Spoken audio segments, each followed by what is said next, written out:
kept getting up and just getting back into it. I get knocked down, get up, figure it out. I was for the longest not the best player on the ice, but the work ethic was there to get up and to keep trying. I would outwork you.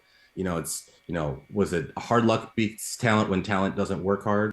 Hi, and welcome to Helping People Perform, the podcast that gives you fascinating insights into those people whose chosen vocation is to help others perform at their best.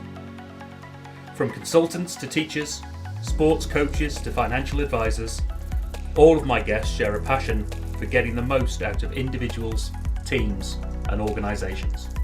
Enjoy the episode. Hi everyone, and welcome to another episode of the Helping People Perform podcast. Delighted to be joined today by writer, speaker, hockey fan, and life coach at Where the Change Happens Coaching. Welcome to the show, Jeremy Stegall. Thank you. Thanks for having me, Paul. Oh, great to have you on board, and really looking forward to what promises to be a fantastic conversation. So, could we start, as we always do, by just getting a bit of background as to who you are and what got you to where you are today? Yeah. So my name again, Jeremy Stegall with Where the Change Happens Coaching. A little bit about me and how I got to today. It all really started in 2016 when I lost my mother to cancer, and hearing of the response at her funeral celebration of the impact she had in the workplace as a nurse, and just hearing from the people that she had been working with for all these years. I'd been hearing stories about them, hearing of the impact that she had with them. It really touched my heart that there was never going to be enough time with my mother. With this life experience, we're fortunate with any day that we have, but I recognized that in that moment, she had such an impact that was so profound for people and moving. I felt like I was missing that in my own workplace. And it inspired me to take action now and start doing something immediately to shift my experience to be more aligned with what my ideal vision was. So at that time, I was also about a year or so removed from being divorced and was noticing repeating patterns in my own relationship behavior. So I figured I could start over here. I can move somewhere else. All my friends had kids. So I figured, go for promotion, stretch my comfort zone, see what I'm made of out of a new area. And I moved to South Florida via promotion and just wanted to figure out what was I made of in sales. And one of my first few weeks I was down in Florida, I was called on a very busy day to come and resolve an issue for a customer. And I essentially dropped what I was doing to get over there to help out and support their issue. And for some reason, I got yelled at for how I went about helping and asking for help to support their issue. And I was at this point where I was starting to listen to podcasts and read books from podcast hosts that they'd written. And I'm like, I'm getting this advice I'm trying to implement down here. And I was just starting to journal a little bit more. And I'm like, why not start a blog and write about what it is that I'm doing and the results that I'm getting? Because there's got to be another way. If I'm going to move to stretch my comfort zone, I'm still getting yelled at. I got to change something. So I figured, why not start with the constant? That's myself. And so I started Where the Change Happens blog and just started writing about the results I was producing and different experiments I was coming up for myself to stretch my comfort zone, even shifting my experience to something I more resonated with because I wasn't exactly enjoying the experience in Florida. But I'm like, how can I make it so good that I don't want to leave? Right. So for 2 years, I focused on that, and it just started shifting my mindset and context around the environment that I was in and the opportunities I was presented with. And realizing, okay, so I don't like where I'm at, but I'm committed to a process here. Where do I want to be? So I researched different landscapes around the US, what they had that I liked and didn't like, and ended up coming across Seattle, which is not that far from where I played in Banff about 20 years ago at this point now. But I love Canada, I love mountains and whatnot. And I just realized when I was in Florida, the heat is nice, but not all the time. Right. And I like a couple of different seasons. Yeah. But it was very flat and it just didn't have everything I was looking for. But Seattle really checked all the boxes except they were missing a hockey team, a professional hockey team. But once they announced we're getting a team in the NHL, I'm like, Seattle's the spot. There's mountains, waters right there, getting an NHL team. So I was able to be fortunate to hit my numbers in Florida and receive another promotion and move to Seattle and really find a community where I could start to ingrain myself and find a place where I felt I belonged. And I self-published my first book, Where the Change Happens, when I moved to Seattle, but started on my second book about a year or two after, really wanting to get into I started to enjoy the process of writing and becoming a writer. And through that process of continuing to write and show up for Where the Change Happens, the blog, I met my writing coach and worked on my second book and was introduced to a coaching program because she knew I wanted to have a coaching aspect to the book. Right. And that really was the catalyst that really tipped everything forward for me, where I enrolled in a coach's training program. I completed my second book that I self-published in November after the divorce, From Looking Back to Leaning In. And I left the retail sales job that I had to go full in on life coaching and becoming speaker and coach to connect with the community and really lean into supporting this transformation that's been so much to me. Oh wow, a lot there about some. I'm getting a lot about taking ownership and and just standing back and saying, what can I do? How can I grab this and make the best of it? Has that always been something in your life? Has that come from any part of Yeah. your earlier life? Yeah, my experience with playing hockey growing up, I started extremely late. Most people start ice skating at 4 or 5 years old. I started at 13, 14.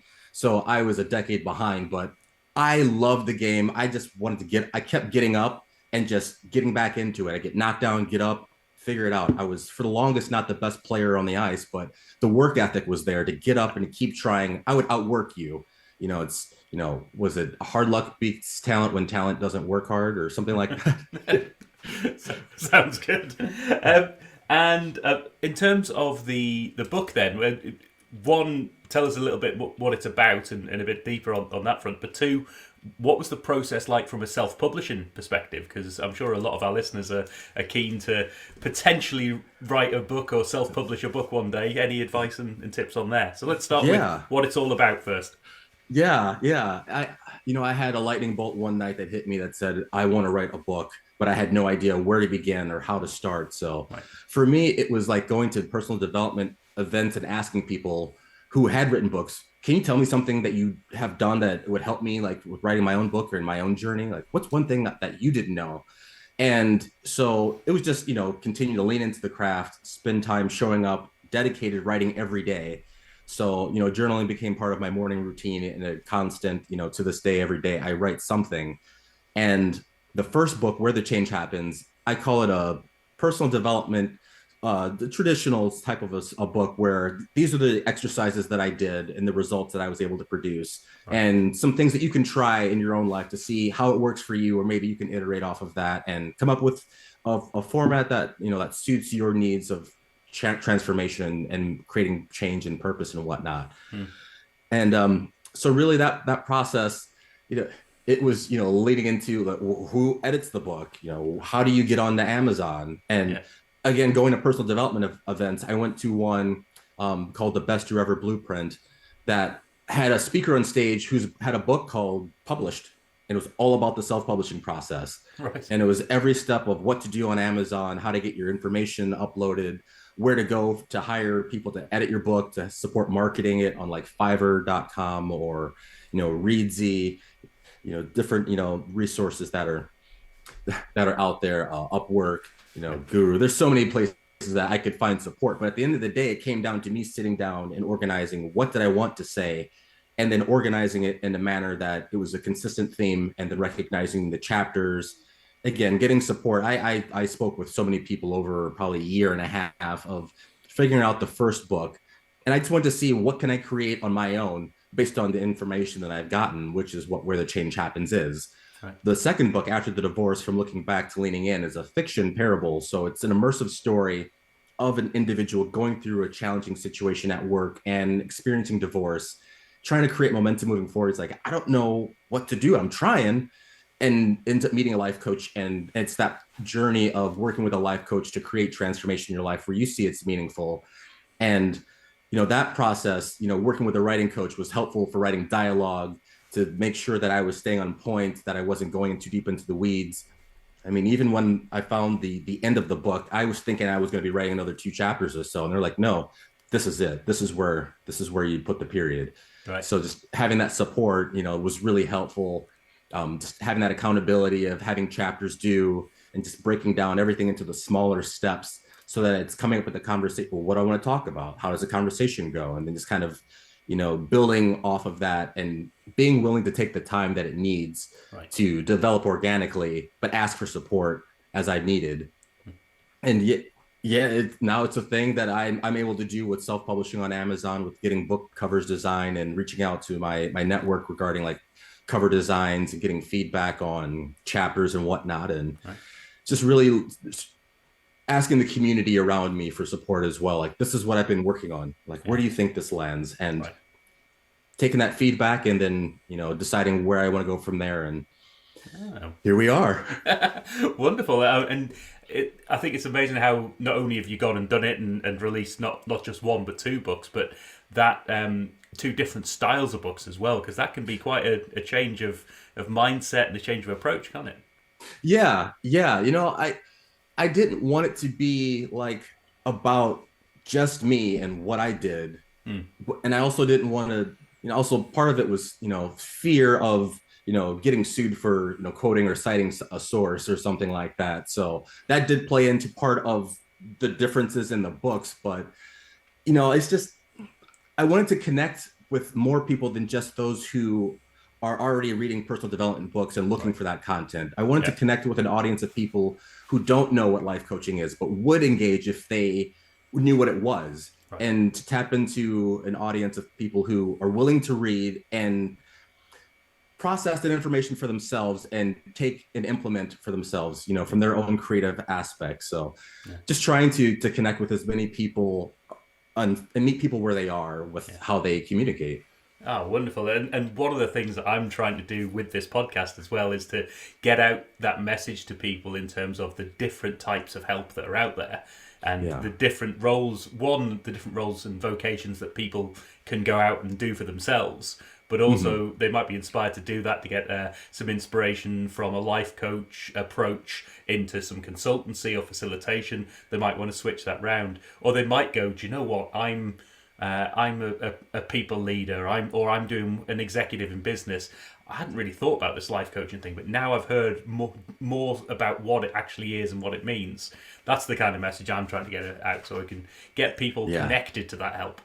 Right. Exactly. Yeah, which maybe brings us nicely into this piece about where the change happens coaching. Mhm. Who do you help and how do you help them? Yeah. So, those that I help, they're individuals, groups, organizations.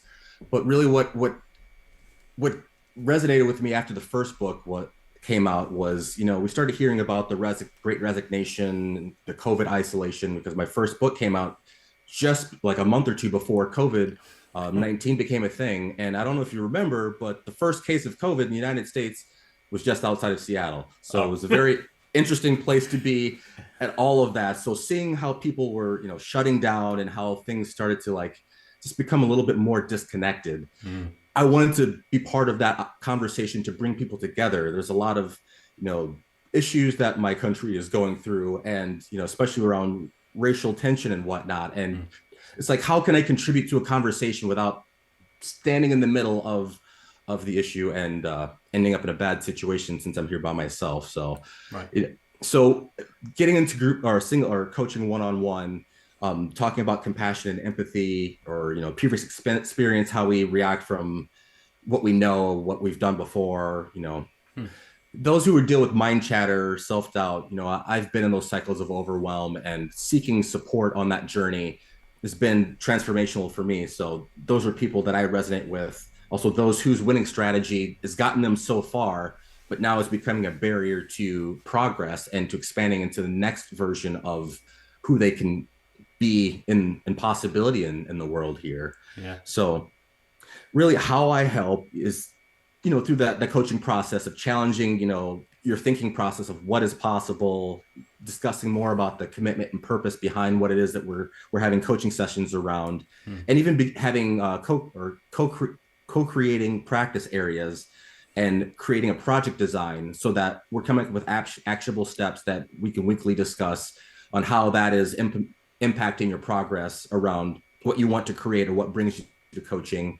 Or if you have a bigger vision, having a project design that's a focus of, let's start with the end in mind and work backwards, but then be supported on that journey of creating, getting the reps and not quitting before it gets easy, essentially, Mm. and creating that powerful future from a place where you have the tools to live a life by your design, and that you're not the same person that you before when you started the coaching program, that you've gone through this transformation process, this reinvention that is like really opened your eyes to who you are, who you can be, and who you have the potential to step into if you're willing to. Mm. Yeah, I mean, I've worked with coaches myself. I do coach people, and the number of people I've Mhm. spoken to either through this podcast or elsewhere who are involved in coaching, it's such a wonderful thing to all you're doing. You're extracting the best out of people, and you're Mhm. helping them to realize just how good they can be, and helping them along that process of understanding. Firstly, be the clarity as to what they want to achieve, and then what options do they have in front of them in terms of how they get there. But ultimately, it's that accountability piece and action that's the real driver of change, isn't it? Yeah, absolutely. To stand for someone who doesn't quite see the vision or believe it's possible yet, but to stand and hold that space for someone and say, I know you can, as long as it takes, whatever we need to do, however our communication works. Again, you're not alone on that journey of creating and stepping into that thing that's the unknown. You've got that structure of support and accountability. Oh, lovely. And who do you typically work with? Do you work with one-on-one with individuals? Do you work with teams, organizations? So far, I've been working with one-on-one coaching sessions, but my vision is to expand into group coaching and lean into something, a group coaching program I'm starting specifically men after the divorce, Okay. and starting like a accountability and coaching structure for men who are experiencing divorce, where you have that safe space to take accountability, say what needs to be said, but be supported on that journey moving forward versus, you're a man, be strong, boys don't cry and chin up and all that stuff, step up your lip. Like if you need to express whatever, creating that space to for men to be who they are in all aspects Right. and not feel like I got to hole up. So, starting with one-on-one, it's really amazing to see people when that light bulb comes on and all of a sudden that momentum starts to shift forward. And I really want to expand into helping more parts of the community, especially men. Right. Yeah, it's a conversation I'll often have either behind the scenes with people or on the pod itself. But that element, particularly when you're going out on your own, of finding your niche, Hmm. is it feels a bit counterintuitive because I'm sure like me you want to go out and you want to help everyone. You're Yeah. like Yeah. everyone can learn from this, everyone can be better, but actually by focusing in on a niche and generally one that's very personal to you and you've got a deep connection with, you can really help more people because they can know that you're someone that they can work with, and it gets over one of those barriers, doesn't it? Yeah. Because like experiencing divorce and then repeating patterns of behavior around finance, my relationship and to certain contexts, I don't know what I don't know. Right. And I didn't realize that I didn't have a values conversation with my ex-wife until we're sitting in the house and I'm thinking, men do certain chores, women do certain chores. And we just came together and it was just like butting heads. It's like, wait a minute, we didn't talk about any of this. Well, what do you want to create? Well, we didn't talk about any of that. It was just the fall in line, happy wife, happy life, get a house on the hill with a picket fence and get a dog. And, Mm. you know, sure, I kept the dog, but I was like, I want to be in a relationship and I want to shift what I'm bringing into the room. So being dedicated and committed to this journey of what is a blind spot or a weakness perceived for me and changing my context around that and empowering myself and my choices of how I want to be and who I want to be with. It's it's changed the trajectory of my life. I mean, I feel like I'm living the dream and my bucket list is getting shorter. And I want to bring that energy and that positivity and that opportunity to other individuals who might not see it the same. Right. And I know before we move on to the next section, I know from previous conversations with you, you as well as helping through that coaching, you're also big on the community help as well, and particularly with your beloved, is it the Krakens? I Yeah, can't yeah, remember. the Yeah, Kraken, yeah, yeah, Seattle Kraken, yeah, absolutely. yeah. Yeah, I'm very fortunate and grateful to have an opportunity to work at Climate Pledge Arena part time and be part of the guest services team and be a supervisor working with people who are the front facing individuals with guests coming in or with any issues that come up, being able to hold the space and have coaching sessions with people who might be overwhelmed with what's coming at you or triggered and or people coming and projecting whatever issues and being able to hold the space for them because I don't know where they're coming from, but Mm. I've But for me, it's about supporting the experience of the guests and the employees and being part of creating culture in the arena. I love going to hockey games. I love going to concerts. And if I had all the free time and all the money, I would be at Climate Pledge Arena anyway. Right. So it's like, why not lean into that thing that lights me up and support that? And I don't work for the Kraken, but I'm around all things, Seattle Kraken. I also have partial season tickets, which was one of my dreams moving up here to be part of. So Yeah. it's just amazing to be connected to the community, coming for different events, for different genres of music, different types of festivities that they have at Climate Pledge. The values that they espouse, wanting to take climate change seriously. Right. They live the values that they speak about over there, and to be connected to that and be part of that, it fills my heart with joy and energy and passion. I just absolutely love it. Oh, part of the reason I mentioned that is because this came across in the conversation we had previously. Is that whole bit of the leaning in element of find the thing that you're really passionate about and how can you connect with that? How can you add on to what you're doing, and instead of doing this or that, it's how can I do this and that Yes. Yeah, and really, I mean, just see the energy that it brings to you as we speak as well. So, Yeah, thanks. I had the either or context that was pretty loud, especially when I was in the coaching program, and they were very supportive to point that out when I would come up to choice and like either this or that. Like, why is it either or? Why can't it be both and? Yeah. It's like, Yeah. Oh, so now I'm looking for more opportunities to have both and Right. versus, making it so like, one or the other. Yeah, lovely. And so I think we've touched on one or two of these bits in terms of your writing coach, but who do you go to help you perform? Yeah. So, first off, my dad is, my mentor and someone that I really look up to. And so whenever I have anything that comes up, he's always been a great person to speak with about what I'm dealing with, what's going on.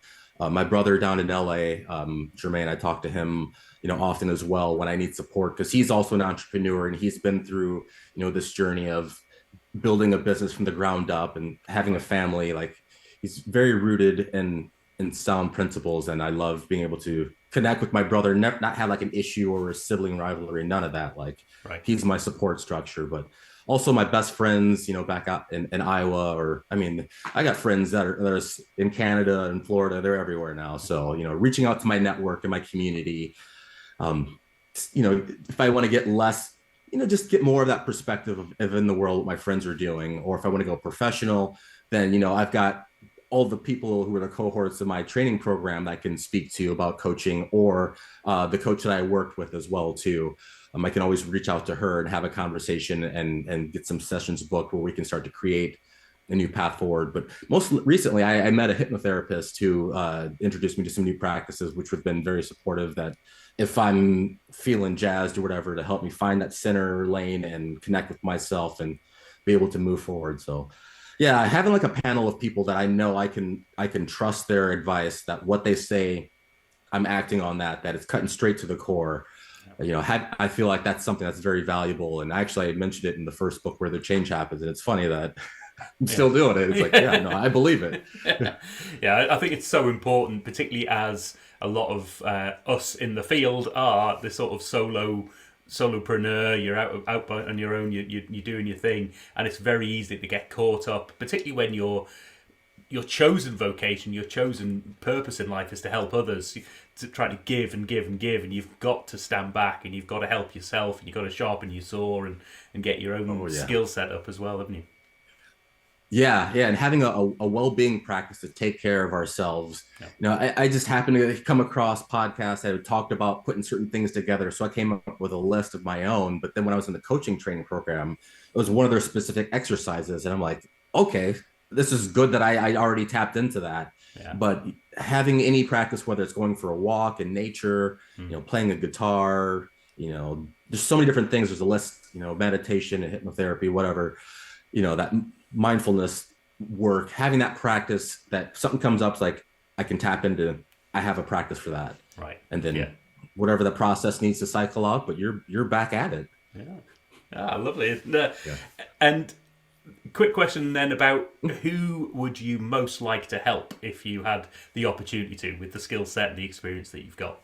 Yeah. And this, thinking about this one really touched my heart. And what came to me was retiring athletes or athletes that are up and coming that have a long shot opportunity.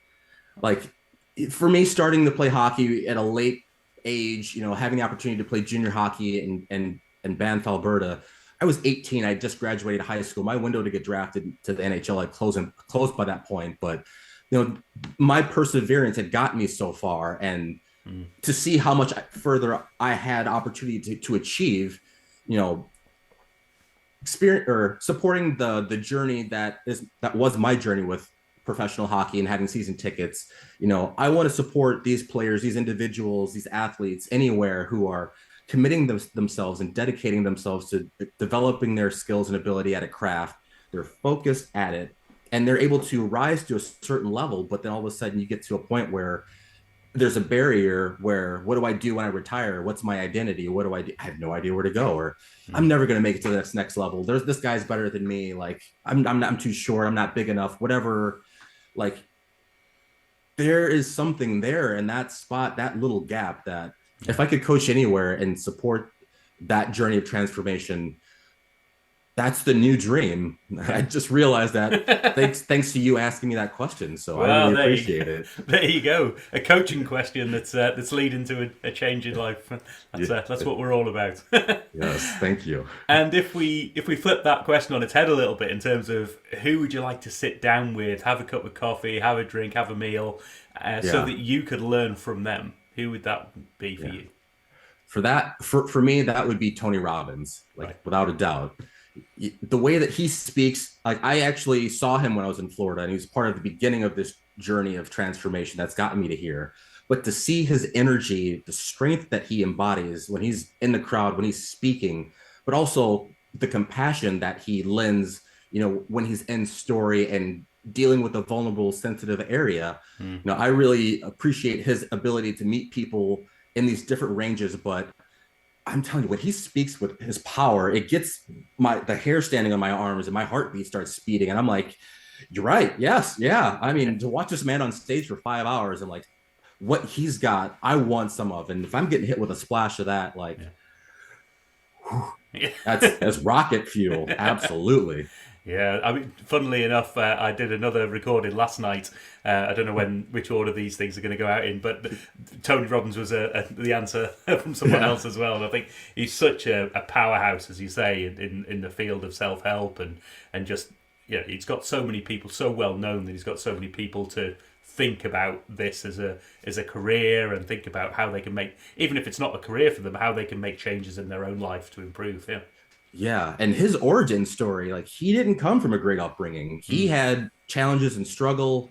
I mean, hearing of like getting poured in his mouth and all the stuff that happened to him and how he overcame and persevered and committed to his transformation, and to see how he's become, it's inspiring just to listen to the story. So to sit down and have a cup of coffee with him. Yeah. I'm putting that on the bucket list as well too. Manifest. Well, if you're listening, Tony, you know who to call. So there you go. Please do. wherethechangehappens.com. Which brings us nicely into this final piece. How do people find out more? Where do people go to find out about Where the Change Happens coaching and your books and everything else? Yeah. So as I just mentioned, wherethechangehappens.com is my website for where the blog is hosted and all the other resources for podcast interviews I've been on, the books and everything. You can go to the wherethechangehappens.com/coaching to find out more about the coaching opportunities, the one-on-one and group coaching, men after the divorce, hiring for public speaking and working with organizations directly. You can also find me on LinkedIn. My name again, Jeremy Stegall, Jeremy Stegall. Why not? Yeah. Sing that one out. and then I'm on Instagram as well to join in July, and that's at Where the Change Happens Coaching on Instagram. But both of my books are available both on Amazon and Google Play. So again, the first book, Where the Change Happens, this is the personal development book of exercises that you can try. But after the divorce, from looking back to leaning in, is the fiction parable that I just published in November of last year. Right. And yeah, that I feel like a very supportive story that would resonate with a lot of people. And Right. yeah, Superb. We'll make sure all of those links to the websites, to the socials, and links to the books as well, so that people can reach out and sample those for themselves and see what they learn, see where it takes wonderful. them. Thank you, Paul. I appreciate the opportunity. Thanks so much for coming on today, Jeremy, and best of luck with the new books, and I'm sure the ones that are still to come. Wonderful. Thank you very much, Paul. It's been a pleasure to be here with you. Cheers. Thanks for listening to today's episode. If you liked what you heard, then please give the podcast a rate, review, and share. I'm Paul Teasdale, and from sausage making to banking, oil and gas to Formula One, I help people perform. If you'd like to find out more and have a conversation, contact me via helpingpeopleperform.com.